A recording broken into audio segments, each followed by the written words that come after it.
Broken clocks and wolves. Investment commentary and economic commentary is filled with broken clocks. By broken clocks, I mean experts who have one big idea about what is happening or what is going to happen. They stick to that idea in their every public utterance. The advantage to them is that, like an unmoving analog clock with the big hand and little hand stuck on 1017, the broken clock is shockingly accurate exactly twice a day. It's amazing. It's 1017 again, just as the expert predicted. How did they manage to nail it so precisely twice? And with that magic trick of punditry, we forget the whole rest of the time when they're woefully wrong. If you're a student of the markets, these broken clocks become easy to spot. Bill Gross, the billionaire bond king, founder of PIMCO, has been writing highly followed commentary on the markets for 50 years or so. But coincidentally, the conclusion of every single newsletter he's ever written is that now is a great time to be buying bonds. Jeremy Grantham of Grantham Mayo von Otterloo is a brilliant deep value analyst and investor who gets celebrated in the media a couple times a year, as he declares the financial markets are just now on the brink of melting down, so he wouldn't be surprised by a 50% correction in the S&P 500, which is incidentally currently in a bubble, and that deep defensive, deep value positions are absolutely warranted. Peter Schiff used to do this with gold. Every time the market hiccuped, Schiff would go on TV and point to the absolute breakdown in civilization that requires everyone to buy gold. You get three guesses as to what kind of investment products Schiff was involved in. Nouriel Roubini, a prolific commentator and NYU economist, got tremendous mileage about being right when the 2008 crash happened, but has not seemingly found a moment in time when a crash wasn't still imminent. And the S&P 500 is up about 5x since then. Nicholas Nassim Taleb is a brilliant explainer and investor affiliated with a hedge fund that seeks to take advantage of wild swings in the market through option strategies, who just happens to always get interviewed right after a volatile market swing that benefits his options buying hedge fund. Peter Zion is a deep-thinking and far-seeing demographer with fascinating views on the imminent breakdown of global trade. As far as I know, he is more focused on big economic and trade ideas rather than on investments. So unlike these others, I don't think he's got investments to sell.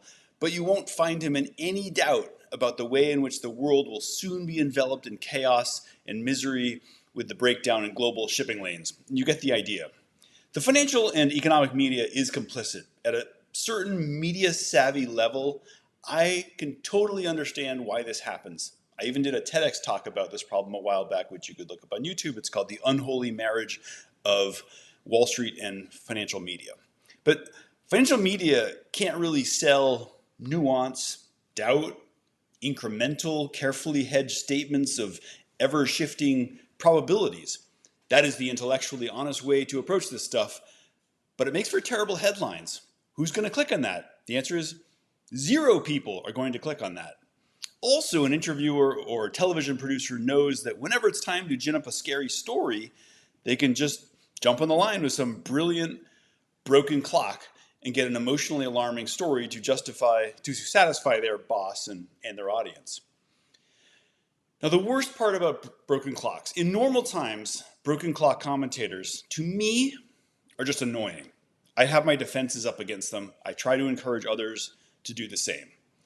To shift the metaphor from analog clock to Aesop's boy who cried wolf, one consequence of being inundated with alarming stories is that our sensitivity to actual alarming developments can diminish.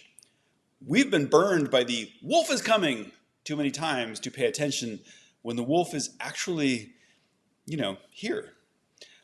One of the recurring imminent wolves since the Fed lowered rates just after 9/11, 2001, was inflation. Inflation didn't arrive in 2003. It didn't arrive in 2005. It didn't arrive in 2012. It didn't arrive in 2018. It didn't arrive in 2020. And then it arrived in 2022. And people were shocked. And they hated it. But it was absolutely predicted each of those other times because rates were low and the economy was heating up. The previous inflation predictors were simply wrong. But 20 years later, after shouting inflation is coming, the broken clocks were finally right. Back in 2002 to 2004, I worked on the mortgage bond desk at Goldman Sachs. Do you know what people in my department were worried about in 2004? They were worried about really crappy quality subprime mortgages being structured and sold. The problem was that every bet in 2002 and 2003 and 2004 and 2005 and 2006 against subprime mortgages got burned. It got so that the people worried about subprime mortgage bonds looked really, really stupid. They were boys who cried wolf. Eventually the subprime warriors were correct. But by the time they were correct, first, most subprime warriors had been proven wrong too many times to have any credibility left. And two, the blowup was so big because the pressure had been building up for so long without any intermediate, medium-sized corrections to deflate the housing bubble. There are many examples of this wolf crying problem. There really are wolves, but once you've heard about their approach so many times without them appearing, it ceases to make sense to give them credibility until they arrive. In the 2002 to 2008 era, Fannie Mae and Freddie Mac were an often discussed problem on bond desks, with the dangers just as frequently dismissed, right up until they had to be nationalized in the crisis of 2008. The meme stocks of 2021, GameStop, AMC, etc., are very obviously not good investments, but people need to be swallowed whole by the wolf to internalize that lesson. I have high confidence this is the future fate for owners of cryptocurrencies, but I am a broken clock on that one. So our current wolves.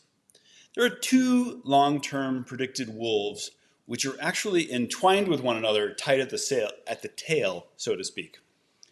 Number one is the absolute level of federal US debt as sustainable and will lead to a massive unraveling and inability to roll over our debts with unknown consequences such as a national debt default or restructuring. That's one wolf. The second wolf, the US dollar, will cease to be the reserve currency of confidence choice international trade with negative implications for the US economy, like the inability to finance and roll over our national debts, and a weak dollar causing higher prices for imported goods. These are legitimately threatening wolves. They also have been predicted to be on the way for, at this point, decades. The proposed tariff regime of the Trump administration is many things, and now I'm going to read from the footnote to my post about what these things are. The art of the deal, a four-dimensional international chess master's bluff, an economic fortress America, a revenue replacement for the income tax, a choke point on American businesses and industries with which to exert domestic political coercive control, the end of peaceful and prosperous alliances with our chosen allies, leaving us isolated in the world. I don't know, take your pick. But among these things, however, I believe, is the hastening of the approach of those two particular extremely scary wolves.